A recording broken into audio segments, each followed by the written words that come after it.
Hello everyone, welcome back to another Roman Reacts. We are here today to watch ourselves a brand new video that's came out from the Fat Electrician. Now, there has been a few videos that he has brought out recently, and I'm going to try to plan on catching up with them as fast as I can. So there will be some videos where I'll be doing some reactions for that as well, including, but not limited to, other reactions that have been requested from my audience. So I hope you guys are able to be patient with me as we continue to grow and have a good time. And yeah, let's just continue on with reacting and having some fun. This one is a bit of a long one, so we got ourselves the you know what, and we got some drink. Not sponsored. Wish I was. But yeah, we're going to be giving this a watch and having a go with it and learn all we can about this. So let's go. Let's get this started, okay? Now, currently, I'm not sure if I should do it this way or should I do this way. Um, I know you guys really enjoy. I'm not sure what would be the best option for you guys. So if you guys please put in the comment section if you want me to do it this way, where I have it here, or maybe you just move it aside over to this section so you can get my face more, or because every time I'm leaning back trying to listen and watch, then like I'm basically cut off from a certain point. So I would like to know, but this one's a bit better. So let's give this a watch and see what it's all about. So here we go. I'm gonna be honest, I've avoided making this video for years because it's one of the biggest names in American military history, and I figured surely there's already a ton of videos on the guy, so I'm not sure I need to make another one. But then when I look on YouTube for the videos, there's only like a couple.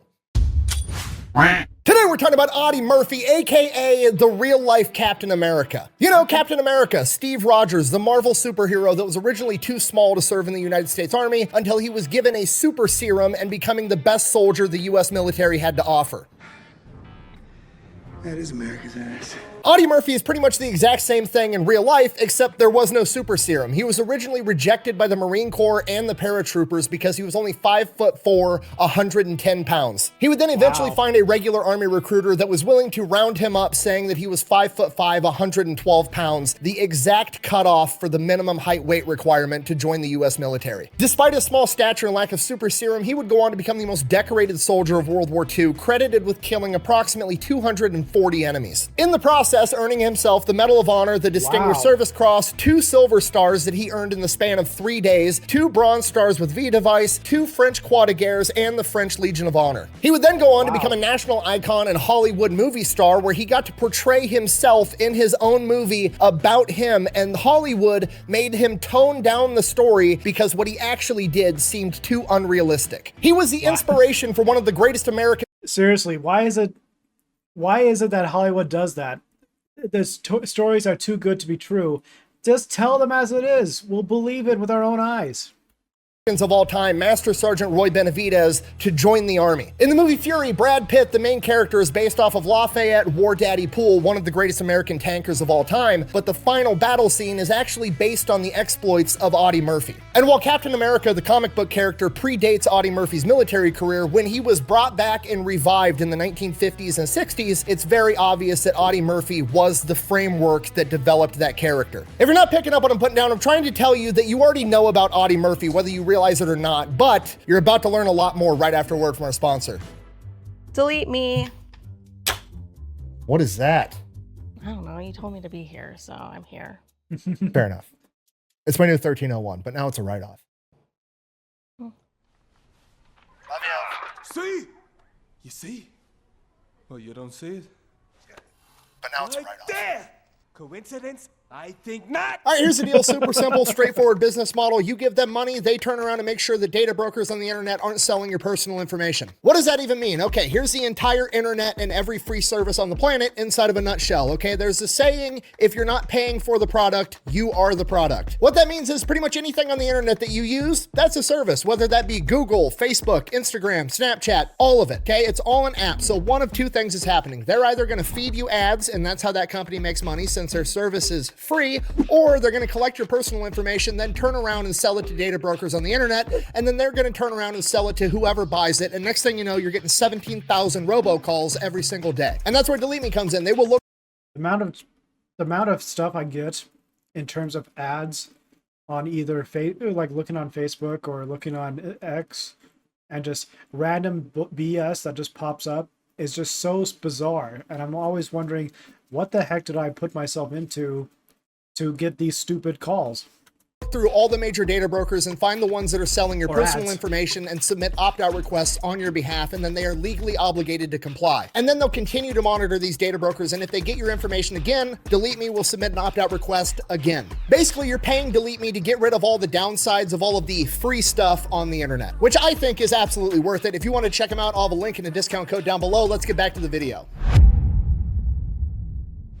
All right, our story begins on June 20th, 1925, when a young Audie Murphy is born in Hunt County, Texas, as the 7th of 12 kids. His family is so poor and his parents are cranking out kids so fast that when he's originally born, they don't even have a name for him, so they just named him after the neighbor that helped with the delivery. Audie spent his childhood growing up on a cotton farm where his parents were sharecroppers, meaning they just rented the land, they didn't actually own it. And they grew up extremely poor. When Audie Murphy was in school, he ended up getting the nickname Little Britches because he would frequently outgrow his pants and they didn't really fit him. And like many other war heroes we've talked about, he became an excellent marksman at a really young age because he quite literally had to get food. He started off by killing rabbits by throwing rocks at them, then he graduated to a slingshot, and then he graduated to a .22 rifle. The first time he had ever went on a formal hunting trip with adults, the adults are like, oh, it's just, you know, a little 7-year-old kid with his .22 rifle. Go ahead, kid, go up the hill and shoot at some birds, have fun. Audie Murphy goes up the hill out of the eyesight of the adults, and what they hear from the bottom of the hill sounds like a battle scene unfolding, and by the time they get to where Audie is, he is surrounded by dead doves and he has exceeded the state limit in a matter of minutes. Reflecting on his marksmanship abilities later in life, he simply said, if I missed, I didn't eat and I couldn't afford more bullets. By the time he was 13, he would drop out of school to work full-time to help out his family, which was a constant struggle because his dad was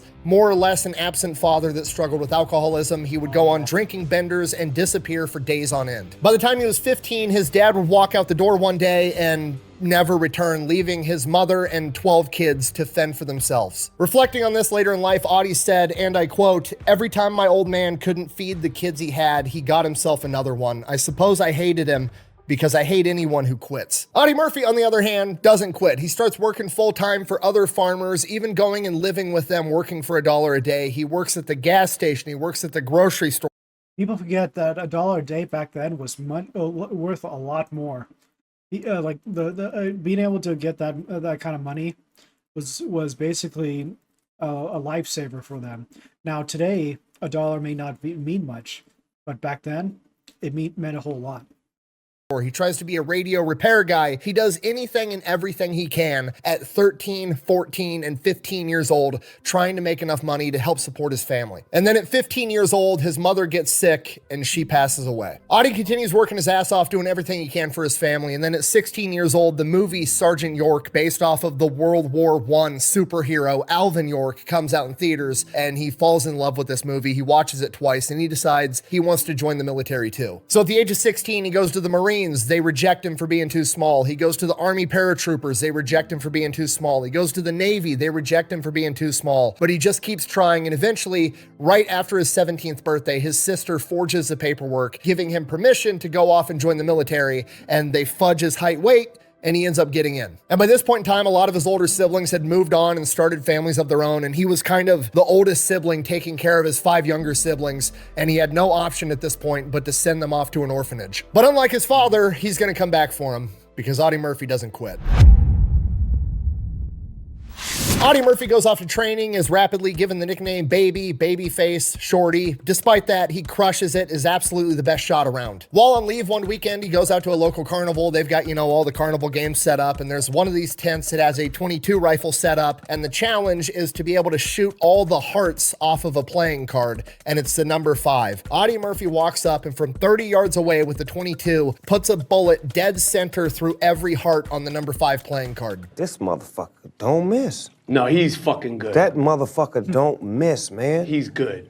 In the heat of battle, he don't miss. No. The man running the booth then refuses to give Audie Murphy his grand prize of $25, which in 1942 is a ton of money. So Audie goes to his commanding officer, explains what happened. Commanding officer's pissed off, like, if my soldier's such a good shot, he won, then he won. That's all there is to it. So they go to the carnival, basically tell the carnival, like, hey, you're gonna pay our soldier his grand prize, or we're gonna make it so nobody from the military base can come to this carnival at all. So they reluctantly give him his money, but then they ban Audie from any shooting games, period. By late 1942, he's sent to Camp Meade, and then command Camp Kilmer, and then by February of 1943, he boards a ship and is sent off to war. First place he winds up is in Locarno, Italy, and while he's there, he wants to lead from the front. He wants to be in the action. He's leading a patrol, and they end up coming across 2 German forward observers. Audie ends up spotting them first because this is what he did growing up. He hunted squirrels and doves and all these other small animals. If there's a single leaf wrong on a tree or a bush, he sees it. If there's a twig that snaps off in the distance, he hears it. So they start making their way towards this German position. The Germans know they've been spotted, so they turn, they stand up, and they start running. Audie drops down to one knee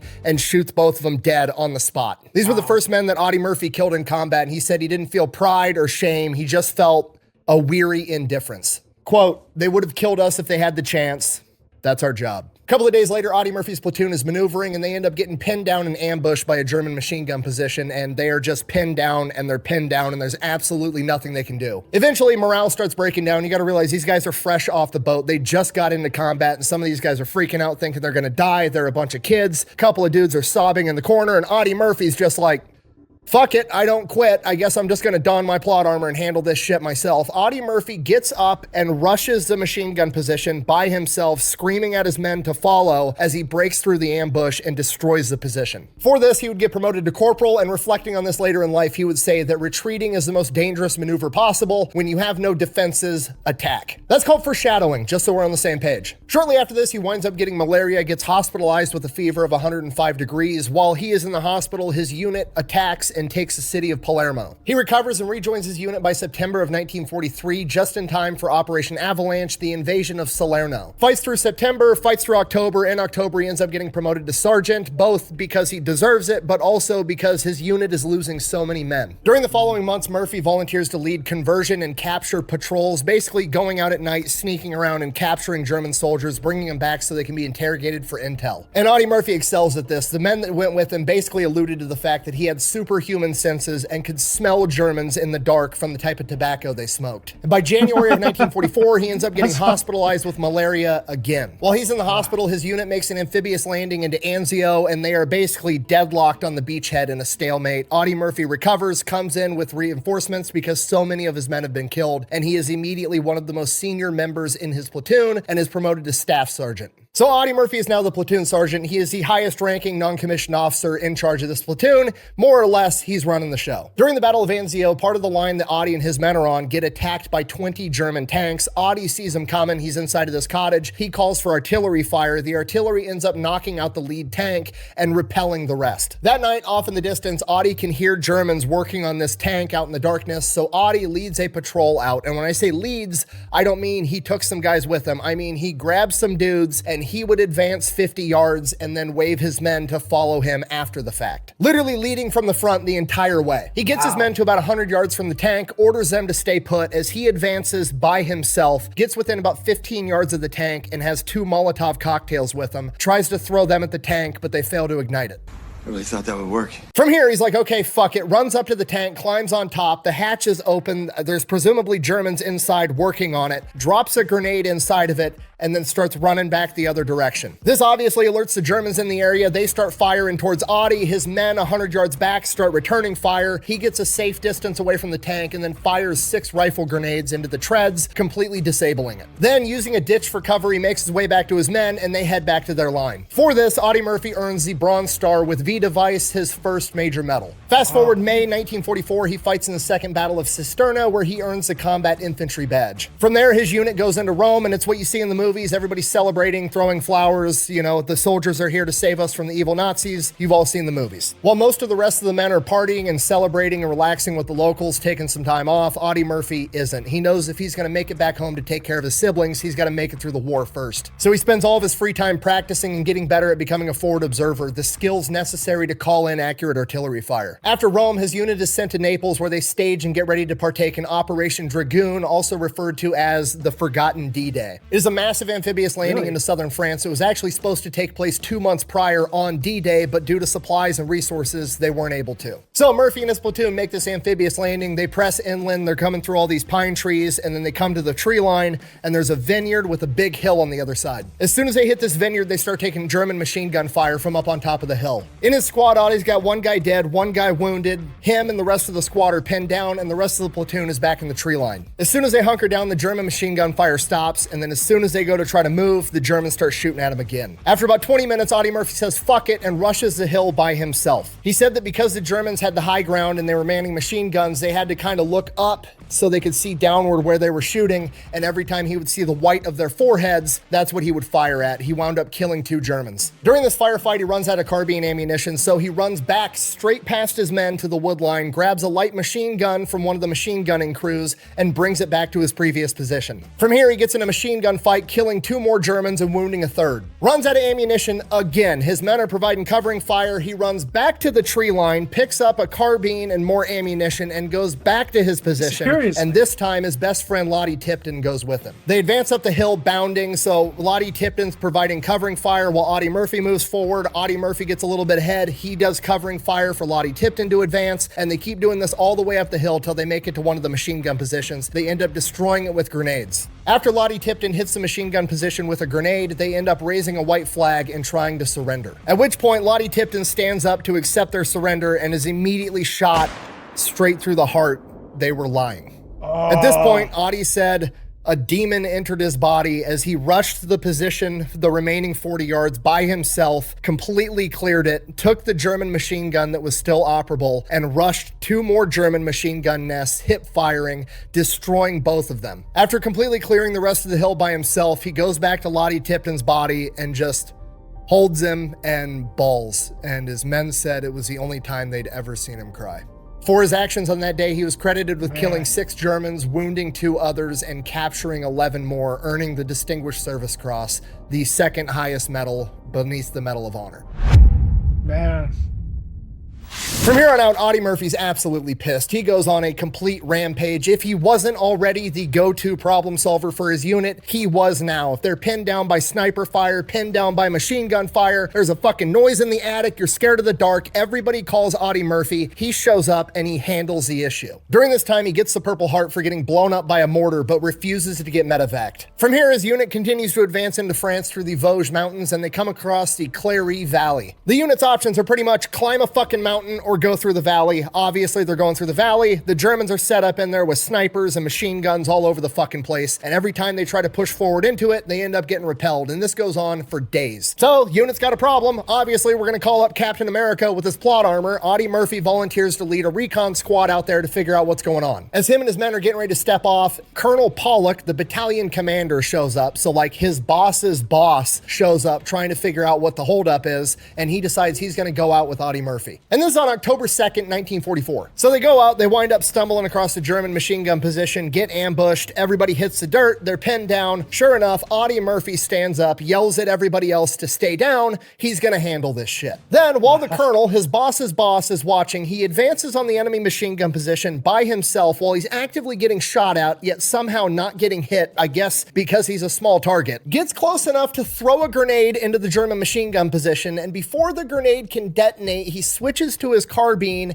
and shoots 2, then the grenade blows up. He then hits the position with 2 more grenades, killing a total of 4 Germans, injuring 3, and the 8th German takes off running, and Audie Murphy drops him. He then comes walking back to his men and Colonel Pollock, carrying the German machine gun with him, which is the most gangster shit I've ever heard in my entire life. He is then awarded the Silver Star. 3 days later, October 5th, 1944, they're still making their way through this valley. They get ambushed again by German machine gun fire. The radio guy right next to Audie Murphy gets struck and killed. Audie Murphy grabs the radio, hits the dirt, and starts low crawling towards the gunfire. He can't even see where it's coming from yet. He yells back to his men to dig in as he continues low crawling forward inch by inch. He eventually ends up spotting 2 German snipers, grabs his carbine, fires, takes out both of them. From here, he's got eyes on the German positions and then uses a radio to call in mortar fire on all these different positions for over an hour by himself. During that hour, he utilized the skills that he honed back in Rome to walk the mortar fire directly into the German positions, and if the Germans tried to retreat, Audie and the men to his rear would pick him off. By the time Audie had cleared all the positions with mortar fire, 15 Germans were dead and another 35 were wounded, and Audie Murphy would get his 2nd Silver Star in the span of 3 days. Upon hearing about this. Presumably, Colonel Pollock calls him into his office, his tent, whatever you want to call it, and is like, so you're going to go ahead and get promoted. You're going to get commissioned. You're going to be an officer now. And Audie Murphy actually rejects the commission to officer. Remember, he dropped out of school when he was 13 years old. He's not that great at reading and writing, and officers have a huge amount of responsibility in writing down and documenting the actions of their soldiers, and he doesn't feel like he's going to do a very good job at that. So he just politely declines. He's happy to keep doing exactly what he's doing. To which Colonel Pollock replies, no, you're fucking Captain America. You're going to be a commissioned officer so you can lead these men. I'll have somebody else do the paperwork for you. Don't worry about it. So now Audie Murphy is a lieutenant. October 26th, Audie Murphy leading from the front, per usual. He ends up getting hit by enemy sniper fire. Somehow they found a hole in the plot armor and it strikes him directly in the ass. Audie Murphy falls to the ground. His helmet rolls off next to him. He doesn't really know what's going on yet. And then all of a sudden he's looking to see where that gunfire came from, doesn't even realize he's shot yet. And the helmet next to him gets shot by the enemy sniper. Audie Murphy sees the muzzle flash, returns fire, eliminates the enemy sniper. At this point, he realizes he's been shot. His men come running up asking if he's okay, probably scared shitless, like if Audie Murphy goes down, none of us stand a chance. To which Audie Murphy replies, I'll be damned, I've been shot right in the ass. It was a bullet, wasn't it? Yes, sir. Bit me directly in the buttocks. They said it was $1 million wound, but the Army must keep that money because I still ain't seen a nickel of that $1 million.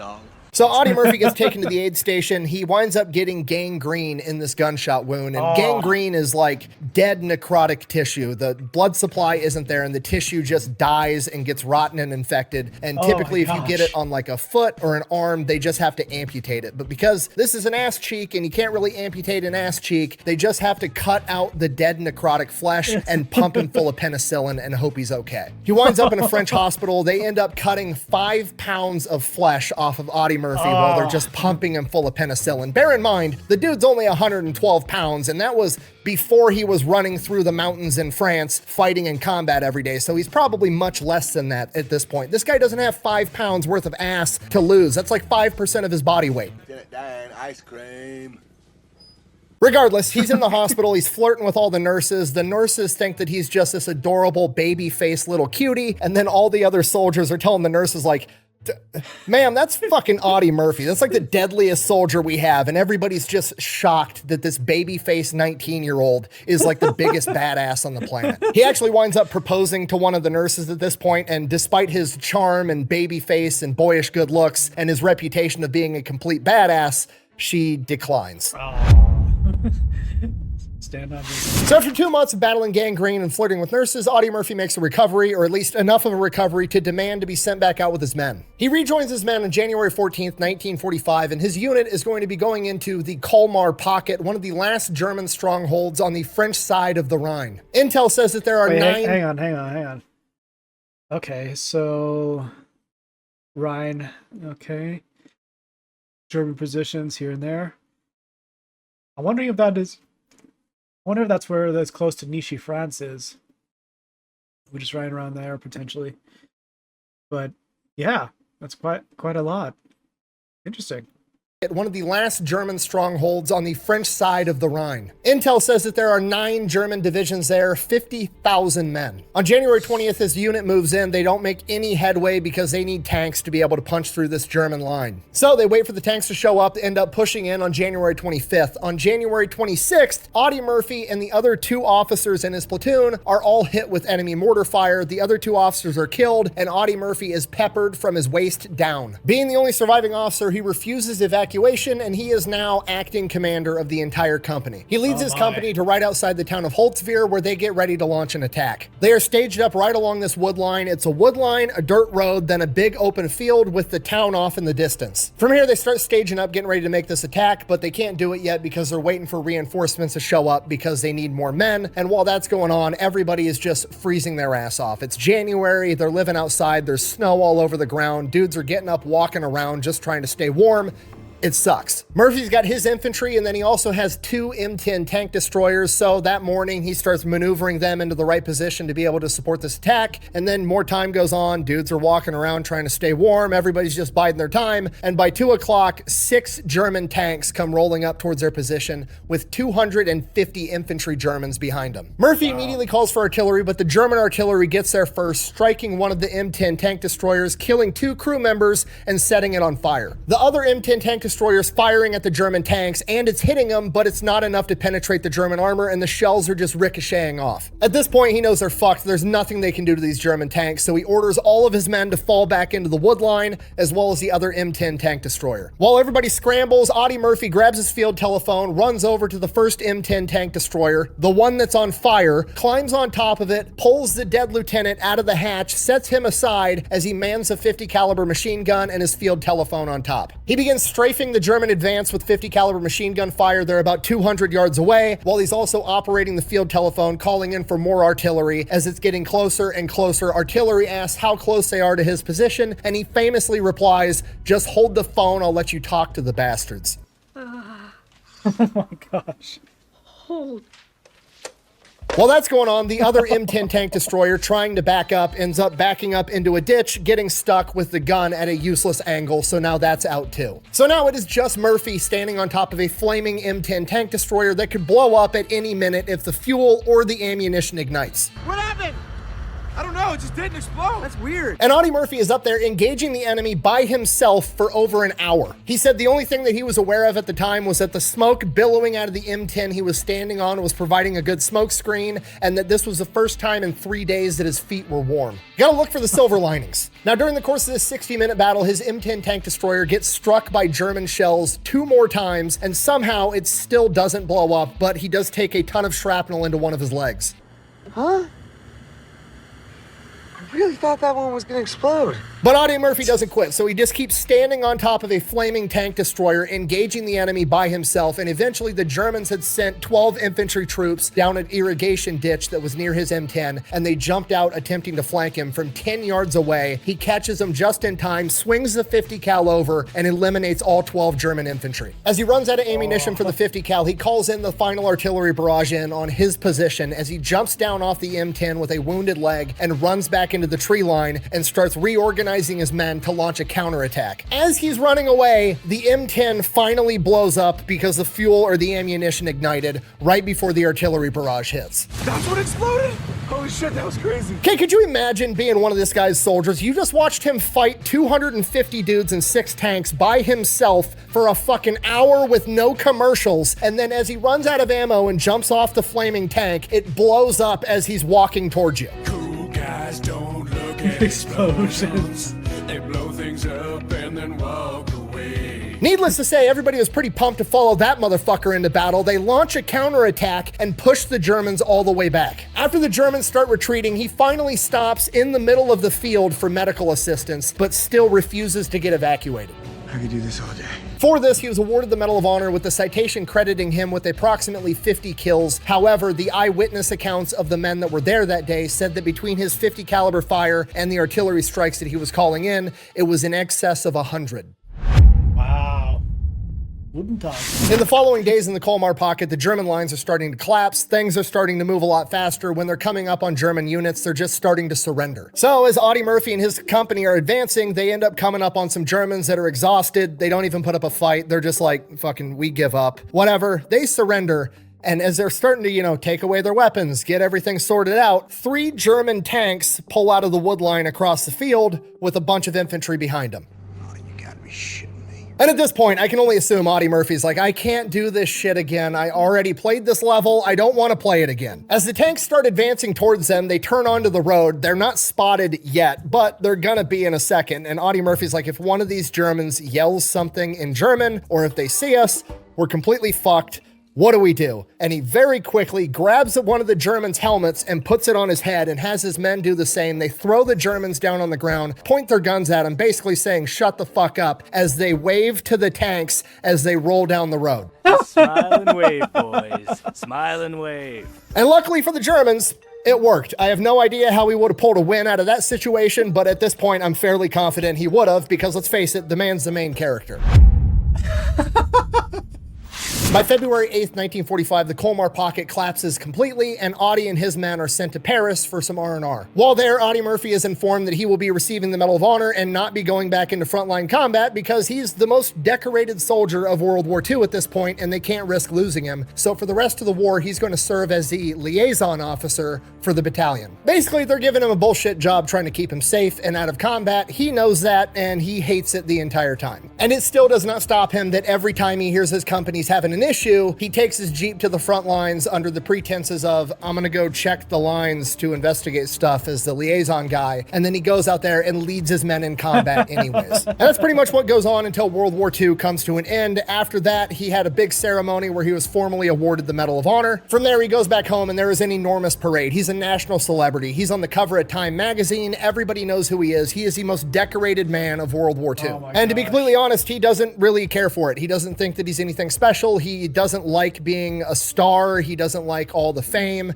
He just kind of wants to be a normal guy. And it's partially just because of who he is as a person, but also because for the rest of his life, he suffers from survivor's guilt and severe PTSD. Despite that, when he's offered the opportunity to act in Hollywood in a bunch of Western movies and to star in his own film about his exploits in World War II, he takes the job not because he wants to be rich and famous, but because he needs the money to take care of his siblings. And when he gets that first big check, the first thing he does is he goes to his older sister, who is now a married woman with kids of her own, and says, look, I will buy you and your husband this big, nice house if you're willing to adopt our 5 younger siblings and raise them as your own. And she takes him up on that offer, and he does exactly that. From here, Audie continues to get more rich and more famous. He's in all kinds of movies. His movie To Hell and Back was one of the most popular movies of its time, and despite that, he still suffers from this survival guilt and PTSD. It ends up ruining his marriage. He has to take pills just so he can sleep at night. He sleeps with a gun under his pillow. It leads to a gambling addiction. It's rough, and at this point in time, nobody really recognized PTSD, and there wasn't much help, if any help, that he could get. But Audie Murphy doesn't quit, so he did what is, in my opinion, the coolest and potentially the bravest thing that he did in his entire life. He spoke out about it, and he told the truth. He spoke out about the fact that he struggled with PTSD and criticized the government for not providing veterans that came back home with help after the war. Which I can't stress to you enough is incredible, because he easily could have said, nope, never lost an ounce of sleep in my entire life. I'm the biggest badass on the planet. Everybody should look up to me. I'm literally Captain America. But he didn't. He told the truth. He told everybody what his struggles were. And in doing so, he not only brought attention to the fact that this is an issue that needs to get worked on, but he also made it okay for everybody else to talk about it. Because now, if Audie Murphy, the most decorated man of World War II, one of the biggest badasses of all time, can come out and say, hey, I struggle with this too, there's no shame in anybody else saying that they struggle with it also. Unfortunately, Audie Murphy would pass away fairly young at the age of 46 in 1971. The pilot of the plane that he was on was not qualified to be flying that particular aircraft, and he was also not qualified to be flying in the inclement weather that they were experiencing that day on May 28th. And because of that, the plane would ultimately crash, killing everyone on board. Audie Murphy's death was sudden and tragic, and due to his fame and notoriety in the world, a lot of people speculated with conspiracy theories that he was either assassinated by the mob because later in life he was a confidential FBI informant due to his Hollywood connections and his connections related to his gambling addiction. Other people also speculated that he was silenced by the United States government for being one of the first big people to speak out about PTSD. I don't necessarily believe either of those, but they were popular conspiracy theories at the time, and if you research into it, you'll find them. Audie Murphy is buried in Arlington National Cemetery, and he's the second most visited grave there behind JFK. Allegedly, Audie Murphy's family was given the opportunity to have Audie buried with a monument or a tomb in Arlington National Cemetery near the tomb of the unknown soldier, but they declined. They were then offered for him to have a gold leaf inlay in his tombstone because he was a Medal of Honor recipient, which they also declined. Because his family knew that Audie Murphy would have wanted a normal grave, just like everybody else. Thank you for watching. Best way to support the channel is go buy some merch over at thefatelectrician.com. Quack bang, out. Man. All that without a super serum, being 5'4", 110 pounds, okay? This is why you need to be nice to everybody, because you have no idea who you're fucking with. That's true. That's true. Oh my gosh. I gotta go watch some of those films that he's in. So we had a home. He asked us, he said, kids, do y'all like your home? We said, oh yeah, you know. And he said, well, I told you that I was going to the Army, and if I came back, I'd buy a home and you'd have a home. That, of course, tickled us to death. He just uplifted our family. He took care of us. For somebody raised poor and meek and mild, he never did lose sight of the good things that happened to us. He was just a good, all-around good old country boy. And that makes me proud. One of the big Oh man, that's just incredible. Fat Electrician, you did wonders with this guy. Seriously, just Audie Murphy, just man, I was not expecting that at all. Like there's so many different people out there, so many different heroes who gave it their all, who went above and beyond the call of duty, and who really just settled the tone for like being a leader for their men. And it's just shocking just to see how one man can do with just like whose determination, who has who has a great stubbornness to like get things done and doesn't care what would happen next. He just knows that he needs to keep his men safe, get the stuff done.